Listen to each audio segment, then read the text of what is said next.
আসসালামু আলাইকুম। বুঝতে পারছি আবিহা আপু ডিভোর্সের পরে খুব তাড়াতাড়ি আপনি ওভারকাম করতে পারছেন সাধারণ লাইফে এবং খুব হ্যাপি আছেন, যেগুলো আপনার ব্লগ ভিডিও দেখলেই বোঝা যায়। এবং আপনি যে লিখছেন ৩ বছর পর আমার হবু জামাইয়ের মুখ দেখতে পারবেন, কারণ নজর লাগুক চাই না। ঠিক আছে, এটা একটা ভালো কথা বলছেন এবং আপনার কথা শুনে মনে হইতেছে যে হয়তোবা আপনার যে হবু হাসব্যান্ড আছে সে হয়তো কোনো প্রবাসী। আপনি হয়তো ভাবতেছেন ৩ বছর পর সে আসবে যখন তখনই তাকে আমাদের মাঝে পাবলিক করবেন।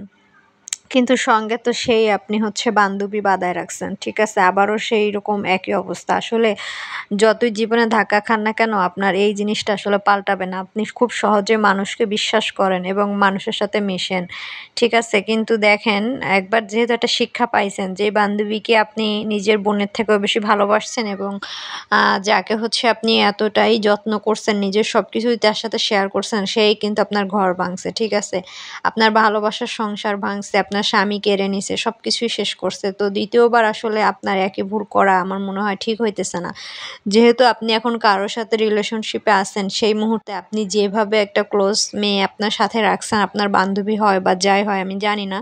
তবে আমার মনে হয় এটা আপনি ঠিক করতেছেন না। কারণ আমি মনে হইতেছে এভাবে চললে আপনার লাইফে দ্বিতীয়বার এমন কিছু না হয়। বুঝতে পারছেন? কারণ এভাবে যদি চলতে থাকে দেখা গেল কখন এই মেয়েও আবার তানিশার মতো আপনার লাইফটা নষ্ট করে দিবে।